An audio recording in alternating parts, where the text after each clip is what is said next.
mustache. Mrs. Dursley was thin and blonde and had nearly twice the usual amount of neck, which came in very useful as she spent so much of her time craning over garden fences, spying on the neighbors. The Dursleys had a small son called Dudley, and in their opinion there was no finer boy anywhere. The Dursleys had everything they wanted, but they also had a secret, and their greatest fear was that somebody would discover it. They didn't think they would bear it if anyone found out about the Potters. Mrs. Potter was Mrs. Dursley's sister, but they hadn't met for several years. In fact, Mrs. Dursley pretended she didn't have a sister because her sister and her good-for-nothing husband were as un-Dursleyish as it was possible to be. The Dursleys shuddered to think what the neighbors would say if the Potters arrived in the street. The Dursleys knew that the Potters had a small son too, but they had never even seen him. This boy was another good reason for keeping the Potters away. They didn't want Dudley mixing with a child like that. When Mr. and Mrs. Dursley woke up on the dull gray Tuesday, our story starts. There was nothing about the cloudy sky outside to suggest that strange and mysterious things would soon be happening all over the country. Mr. Dursley hummed as he picked out his most boring tie for work, and Mrs. Dursley gossiped away happily as she wrestled a screaming Dudley in his high chair.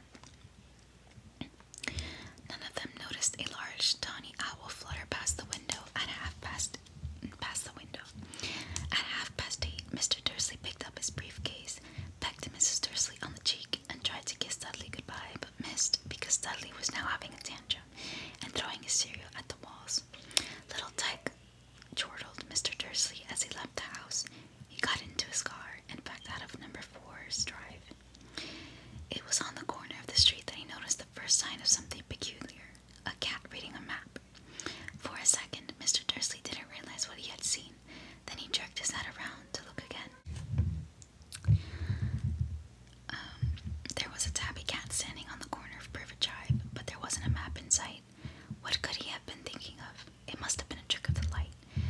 Mr. Dursley blinked and stared at the cat. It stared back. As Mr. Dursley drove around the corner and up the road, he watched the cat in his mirror. It was now reading the sign that said Privet Drive. No looking at the sign. Cats couldn't read maps or signs. Mr. Dursley gave himself a little shake and put the cat out of his mind. As he drove toward town, he thought of nothing except the large order of drills he was hoping to get that day. But on the edge of town, drills were driven out of his mind by something else. As he sat in the usual morning traffic jam, he couldn't help noticing that there seemed to be a lot of strangely dressed people about. People in cloaks. Mr. Dursley couldn't bear people who dressed in funny clothes, the get-ups you saw in young people. He supposed this was some stupid new fashion. He drummed his fingers on the steering wheel, and his eyes fell on a huddle of these weirdos standing quite close by. They were whispering excitedly together. Mr. Dursley was enraged to see that a couple of them weren't young at all. Why, that man had to be older than he was, and wearing an emerald green cloak. The nerve of him! But then it struck Mr. Dursley that this was probably some silly stunt. These people were obviously collecting for something. Yes, that would be it. The traffic moved on, and a few minutes later, Mr. Dursley arrived in the Grunnings parking lot, his mind back on drills. Mr. Dursley always sat with his back to the window in his office on the 9th floor. If he hadn't, he might have found it harder to concentrate on drills that morning. He didn't see the owl swooping past in broad daylight, though people down in the street did. They pointed and gazed open-mouthed as owl after owl sped overhead. Most of them had never seen an owl even at nighttime. Mr. Dursley, however, had a perfectly normal owl-free morning. He yelled at 5 different people. He made several important telephone calls and shouted a bit more. He was in a very good mood until lunchtime, when he thought he'd stretch his legs and walk across the road to buy himself a bun from the bakery. He'd forgotten all about the people in cloaks until he passed a group of them next to the baker's. He eyed them angrily as he passed. He didn't know why, but they made him uneasy. This bunch were whispering excitedly too, and he couldn't see a single collecting tin. It was on his way back past them, clutching a large donut in a bag, that he caught a few words of what they were saying. The Potters, that's right, that's what I heard. Yes, their son Harry. Mr. Dursley stopped dead. Fear as if he wanted to say something to them, but thought better of it. He dashed back across the road, hurried up to his office, snapped at his secretary not to disturb him, seized his telephone, and had almost finished dialing his home number when he changed his mind. He put the receiver back down and stroked his mustache, thinking. No, he was being stupid. Potter wasn't such an unusual name. He was sure there were lots of people called Potter who had a son called Harry.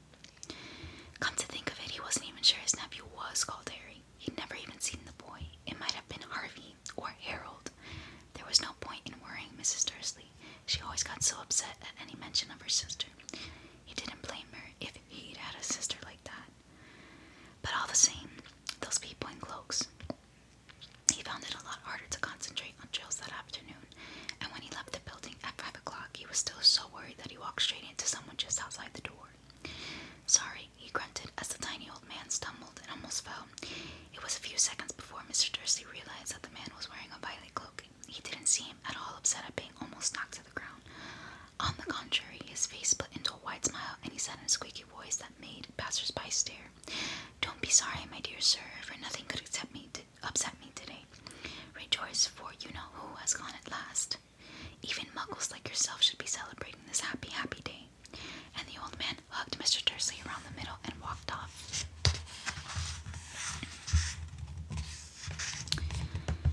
Mr. Dursley stood rooted to the spot. He had been hugged by a complete stranger. He also thought he had been called a muggle, whatever that was. He was rattled.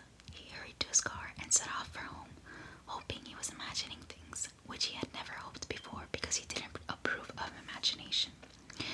As he pulled into the driveway of number 4, the first thing he saw, and it didn't improve his mood, was the tabby cat he'd spotted that morning.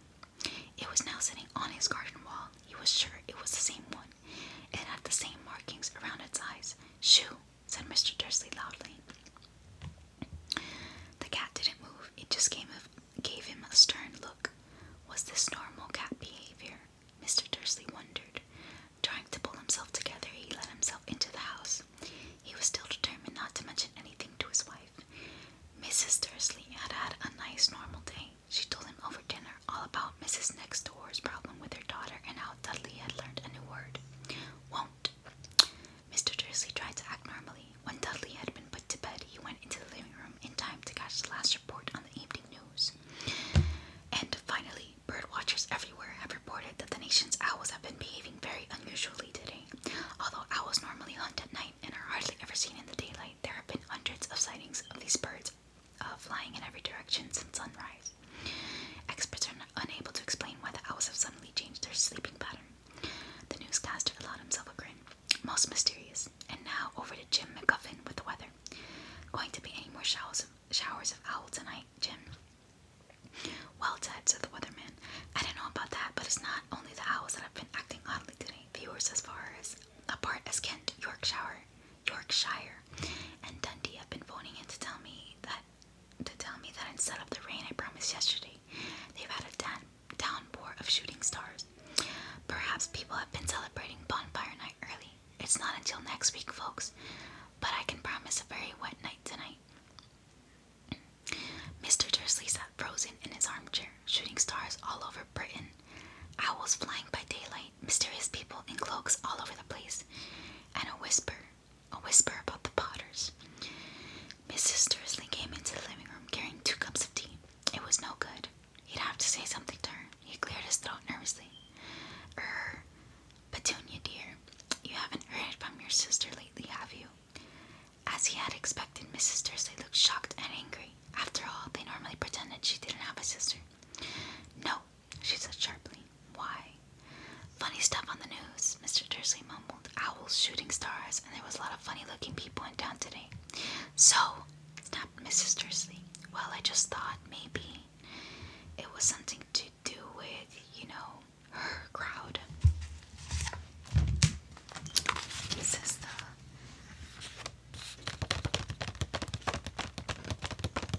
little graphic there.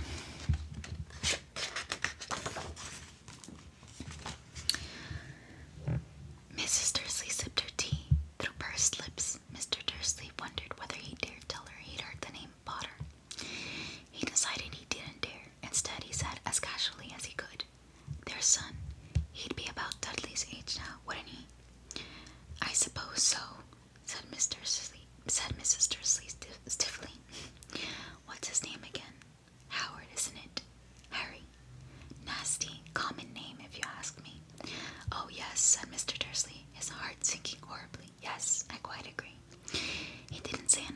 the subject as they went upstairs to bed.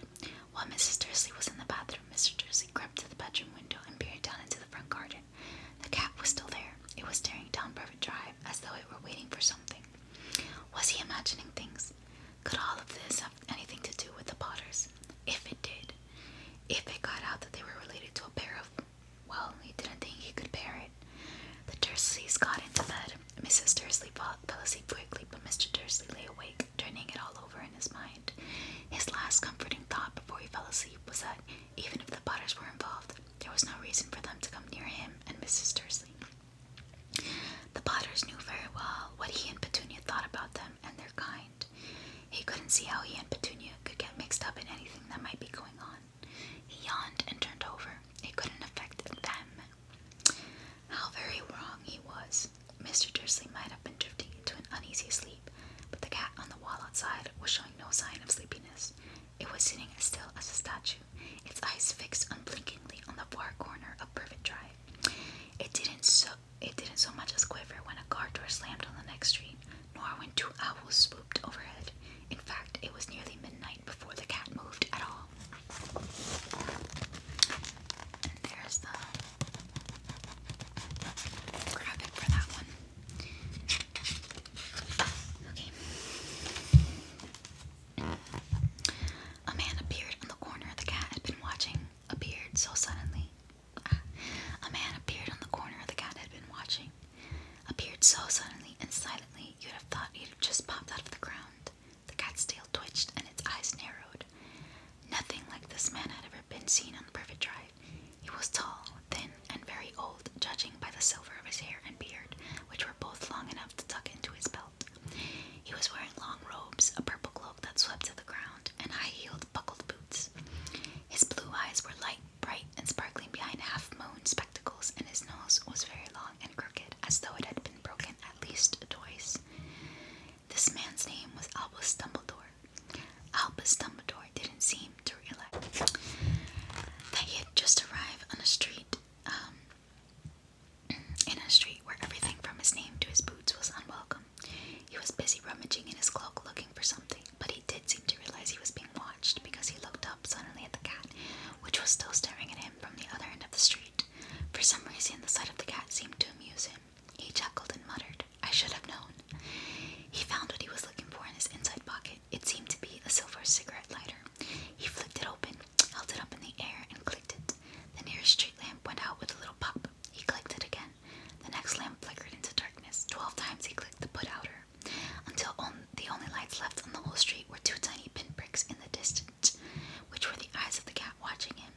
If anyone looked out their window now, even beady-eyed Mrs. Dursley, they wouldn't be able to see anything that was happening down on the pavement.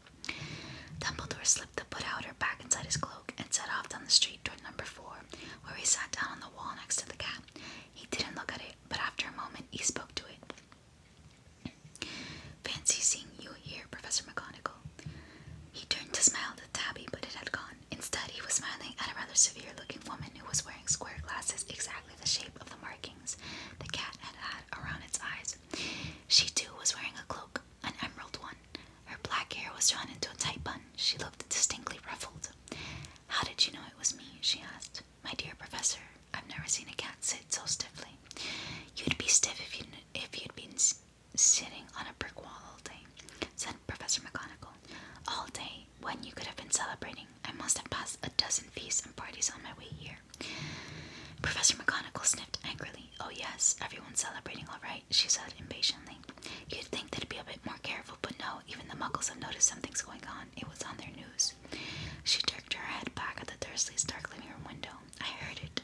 Flocks of owls shooting stars. Well, they're not completely stupid. They were bound to notice something. Shooting stars down in Kent. I'll bet that was the Daedalus Diggle. He'd never had much sense." "You can't blame them," said Dumbledore gently. "We've had precious little to celebrate for 11 years. "I know that," said Professor McGonagall irritably, "but that's no reason to lose your heads. People are being downright careless, out on the streets in broad daylight, not even dressed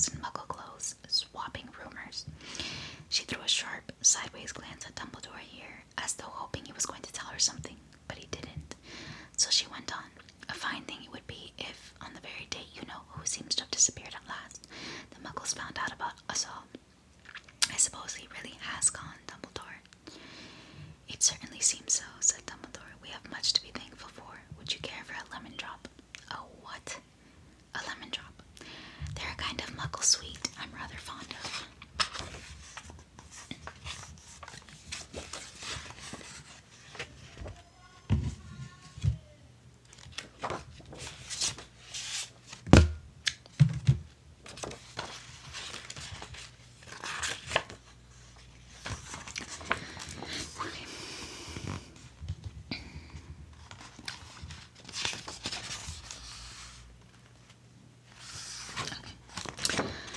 No, thank you, said Professor McGonagall coldly, as though she didn't know this was the moment for lemon drops.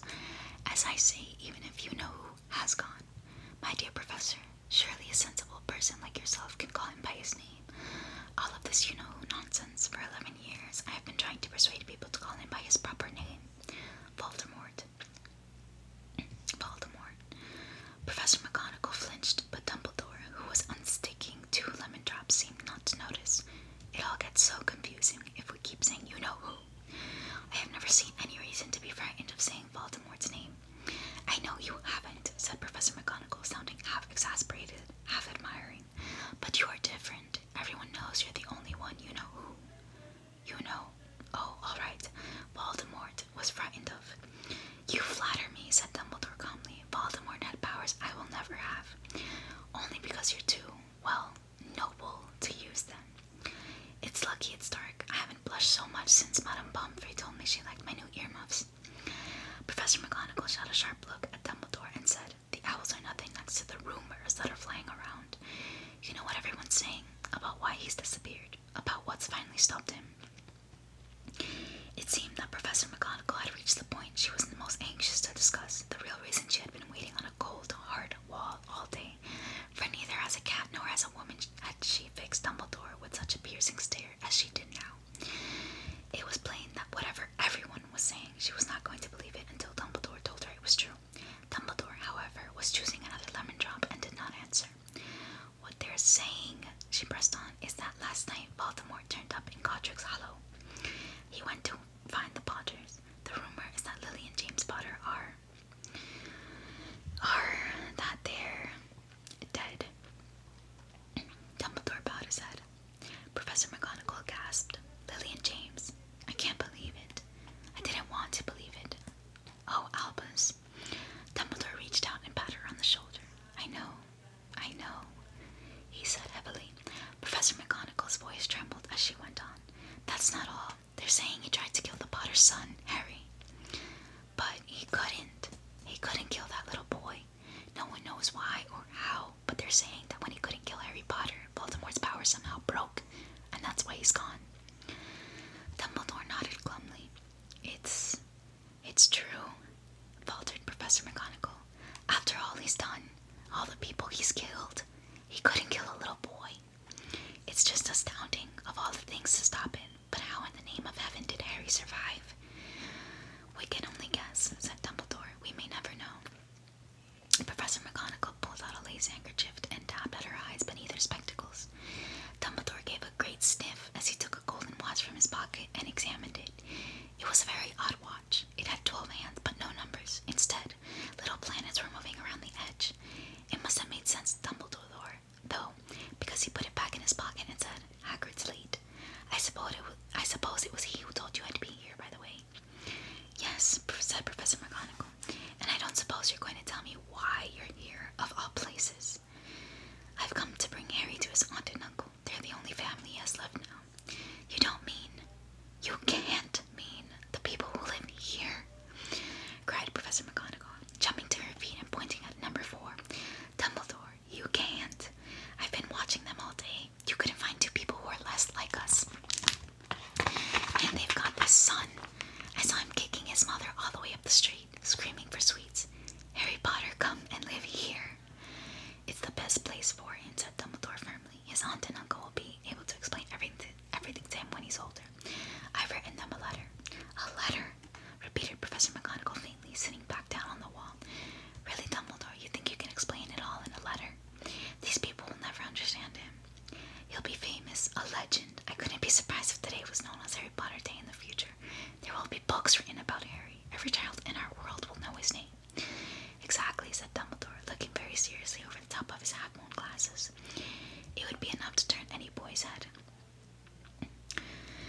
Famous before he can walk and talk. Famous for something he won't even remember.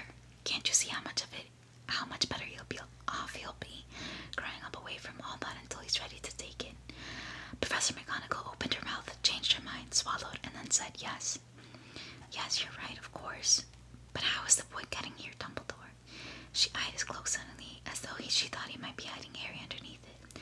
Hagrid's bringing him. You think it wise to trust Hagrid with something as important as this? I would trust Hagrid with my life, said Dumbledore. I'm not saying his heart isn't in the right place, said Professor McGonagall grudgingly, but you can't pretend he's not careless. He does tend to. What was that? A low rumbling sound had broken the silence around them. It grew steadily louder as they looked up and down the street for some sign of a headlight. It swelled to a roar as they both looked up at the sky, and a huge motorcycle fell out of the air and landed on the road in front of them.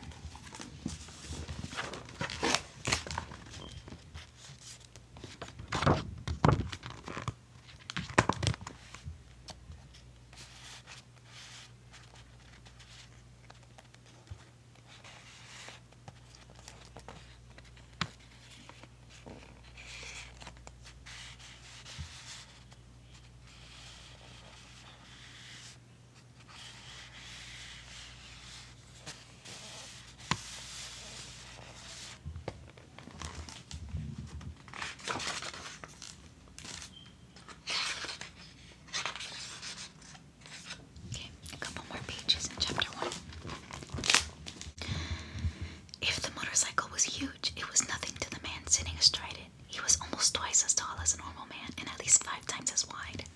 He looked simply too big to be allowed, and so wild. Long tangles of bushy black hair and beard hid most of his face. He had hands of the size of the trash can lids, and his feet in their leather boots were like baby dolphins. In his vast muscular arms he was holding a bundle of blankets. Hagrid, said Dumbledore, sounding relieved.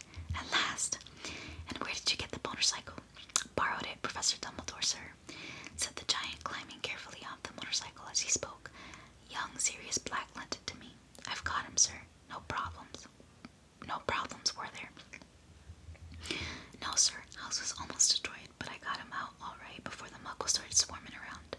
He fell asleep as he was flying over Bristol. Dumbledore and Professor McGonagall bent forward over the bundle of blankets. Inside, just visible, was a baby boy, fast asleep. Under a tuft of jet black hair over his forehead, they could see a curiously shaped cut like a bolt of lightning. Is that where? Whispered Professor McGonagall. Yes, said Dumbledore. You'll have that scar forever. Couldn't you do something about it, Dumbledore? Even if I could, I wouldn't. Scars come in handy. I have one myself above my left knee that is a perfect map of London, of the London Underground. Well, give him here, Hagrid. We'd better get this over with. Dumbledore took Harry in his arms and turned toward the Dursleys' house. Could I say goodbye to him, sir? Asked Hagrid. He bent his great shaggy head over Harry and gave him what must have been a very scratchy, whiskery kiss.